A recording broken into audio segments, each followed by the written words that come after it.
का हमारा टॉपिक है राज्य स्वायत्ता की मांग, डिमांड ऑफ स्टेट ऑटोनॉमी। सबसे पहले हम देखेंगे कि राज्य की स्वायत्ता का क्या अर्थ होता है।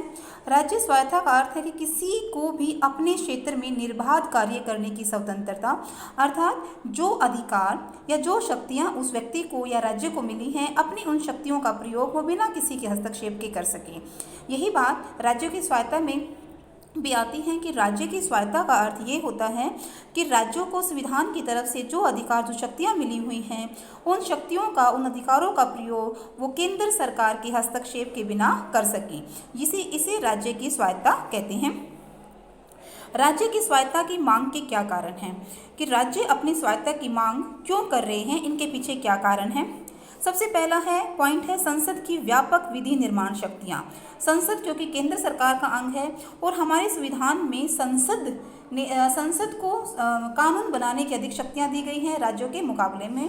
भारतीय संविधान में 3 अनुसूचियाँ हैं: केंद्र सूची, राज्य सूची, समवर्ती सूची। केंद्र सूची में जो विषय हैं उन पर कानून बनाने का अधिकार संसद को है। राज्य सूची में जो विषय शामिल है उन पर कानून बनाने का अधिकार राज्य विधानमंडलों को है। और समवर्ती सूची में जो विषय हैं उन पर कानून बनाने का अधिकार संसद और राज्य विधानमंडल दोनों को है। लेकिन कभी समवर्ती सूची के किसी विषय पर अगर केंद्र और राज्य सरकार के बीच झगड़ा हो जाए तो ऐसी सिचुएशन में केंद्र सरकार द्वारा बनाया गया कानून मान्य होता है। इसके अलावा बहुत सारे अन्य सिचुएशंस, स्थितियां ऐसी होती हैं जब संसद जो है वो राज्य सूची के विषयों पर भी कानून बना सकती है। इसके अलावा वित्तीय दृष्टि से भी राज्य निर्भर हैं।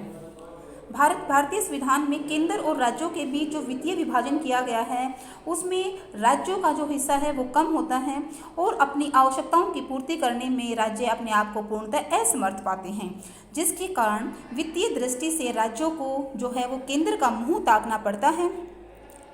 केंद्र पर राज्यों की जो आर्थिक निर्भरता है वो दिन प्रतिदिन बढ़ती जा रही है, क्योंकि केंद्र सरकार के द्वारा नई नीतियाँ, योजनाएं बनाई जाती हैं जिनको राज्य सरकारों को लागू करना होता है और राज्यों के पास इतना पैसा नहीं होता कि इन योजनाओं को लागू कर सके और इसके लिए उन्हें केंद्र पर निर्भर होना पड़ता है।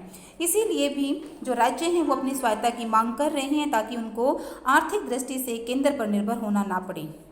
अगला पॉइंट है अखिल भारतीय सेवाएं और राज्यपाल। अखिल भारतीय सेवाएं जैसे IAS, IPS, IFS ये वो सेवाएं हैं जिन पर केंद्र सरकार का नियंत्रण है। इन सेवाओं में जो संबंधित अधिकारी होते हैं वो राज्यों में उच्च पदों पर कार्य करते हैं और ये अधिकारी बारी बारी से अपनी सेवाएं केंद्र और राज्य दोनों को देते हैं और ये अधिकारी जो है राज्यों में बड़े महत्वपूर्ण पदों पर नियुक्त होते हैं, परंतु इन पर जो नियंत्रण है वो केंद्र सरकार का ही होता है।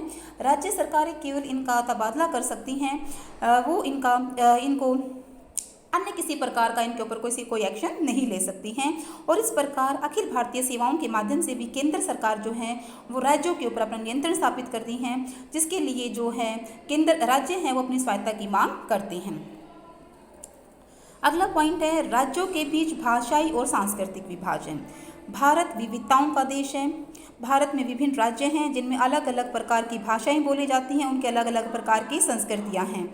इसी कारण राज्य ये महसूस करते हैं कि जो हिंदी भाषी राज्य गैर हिंदी भाषी राज्यों पर अपना आधिपत्य व प्रभाव जमाने का प्रयास कर रहे हैं। इसी भावना से ग्रस्त होकर 1950 के दशक में हिंदी भाषा के विरोध में गैर हिंदी भाषी राज्यों के द्वारा आंदोलन चलाए गए थे और तमिलनाडु जो राज्य है उसने तो हिंदी के विरोध में भारतीय संघ है उसे अलग होने की भी धमकी दे दी थी। इसके अलावा राज्यपाल की भूमिका भारतीय राजनीति में हमेशा से ही एक विवाद का विषय रही है। राज्यपाल राष्ट्रपति के द्वारा नियुक्त किया जाता है और वो राष्ट्रपति के प्रसाद पर्यंत अपने पद धारण करता है, लेकिन राज्य सरकार का वो मुखिया संवैधानिक मुखिया होता है। लेकिन राज्यपाल का जो राज्य में जो काम है वो कई बार विवादों की सूची में आ जाता है, क्योंकि राज्यपाल की सिफारिश पर जो राष्ट्रपति है वो राज्य में राष्ट्रपति शासन लागू कर देता है। और कई बार हमने ये देखा कि छोटी छोटी कमियों की वजह से भी किसी राज्यपाल की सिफारिश पर किसी राज्य में राष्ट्रपति शासन लागू हो जाता है। तो राज्यपाल की भूमिका के कारण कई बार राज्य और केंद्र सरकार में विवाद पैदा हो जाता है, झगड़े पैदा हो जाते हैं, जिसकी वजह से राज्यपाल की जो भूमिका है वो केंद्र और राज्यों के बीच एक प्रकार के झगड़े का कारण बन जाती हैं और राज्य इस चीज़ से अपने आप को स्वायत्तता दिलाना चाहते हैं। अंतर्राज्यीय झगड़े। राज्यों के बीच भाषाई और सांस्कृतिक विभिन्नताओं के साथ साथ राज्यों के बीच सीमा संबंधी और नदी संबंधी जो जल विवाद हैं वो भी चलते रहते हैं। केंद्र सरकार के द्वारा उनका उचित समाधान न करवाने के कारण भी राज्यों की स्वायत्तता की मांग को बल मिला है। जैसे महाराष्ट्र और कर्नाटक के बीच, तमिलनाडु व कर्नाटक के बीच कावेरी नदी का जो विवाद है, गुजरात, महाराष्ट्र और मध्य प्रदेश के बीच नर्मदा नदी जल विवाद ने राज्यों के बीच जो संघात्मक भावना है उसको ठेस पहुंचाई है। वहीं केंद्र के प्रभावी नियंत्रण के अभाव ने भी राज्यों की स्वायत्तता की मांग को बल देने का कार्य किया है, क्योंकि राज्यों के बीच जो झगड़े हैं उनको सुलझाने में केंद्र सरकार समर्थ नहीं रही है, या ये कहें कि एक तरह से वो ज़्यादा इंटरेस्ट नहीं लेती है, जिसकी वजह से जो राज्य हैं वो स्वायत्तता की मांग करती हैं। इसके अलावा संविधान में ये व्यवस्था की गई है कि संसद किसी भी नए राज्य का निर्माण कर सकती है, किसी भी राज्य का नाम को बदल सकती है, किसी भी राज्य की सीमा को घटा या बढ़ा सकती है, और इसके लिए उसे राज्य से सहमति लेने की कोई आवश्यकता नहीं है। राज्यसभा में सभी राज्यों को समान प्रतिनिधित्व नहीं दिया गया है। भारतीय संविधान में राज्यों के समान प्रतिनिधित्व की कोई व्यवस्था नहीं है। राज्यों को राज्यसभा में अपने जनसंख्या के हिसाब से प्रतिनिधित्व दिया गया है। समानता के सिद्धांत का पालन नहीं किया गया है, जिसकी वजह से जो राज्य हैं वो अपनी स्वायत्तता की मांग कर रहे हैं। राज्यों का अगला पॉइंट जो है, राज्यों का अपना कोई संविधान नहीं है। भारत में एक ही संविधान है। अमेरिका की अगर हम बात करें तो वहाँ पर केंद्रीय संविधान के अलावा राज्यों का भी अपना पृथक अलग संविधान है और उनमें वो संशोधन कर सकते हैं। जबकि भारत में जो संविधान है, केंद्र और राज्यों का दोनों का एक ही संविधान है और राज्यों को संविधान में संशोधन करने की या उसकी संशोधन की प्रक्रिया शुरू करने की ऐसी कोई शक्ति नहीं दी गई है।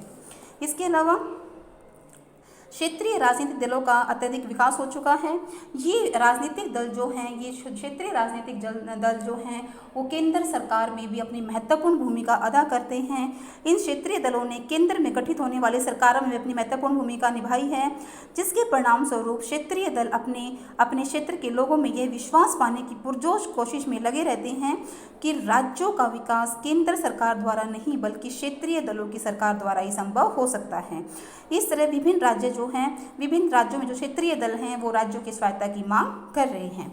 इस तरह से हमने देखा कि विभिन्न कारण हैं जिनकी वजह से जो राज्य हैं वो अपने राज्य जो हैं वो स्वायत्तता की मांग कर रहे हैं। और स्वराज्य स्वायत्तता का अर्थ हमने समझ ही लिया है कि स्वायत्तता का अर्थ है कि संविधान के द्वारा राज्यों को जो शक्तियाँ, जो अधिकार दिए गए हैं उनका प्रयोग वो बिना केंद्र के हस्तक्षेप के और अपना समुचित शक्तियों का, अपने अधिकारों का समुचित प्रयोग वो कर सके। ये है राज्यों की स्वायत्तता।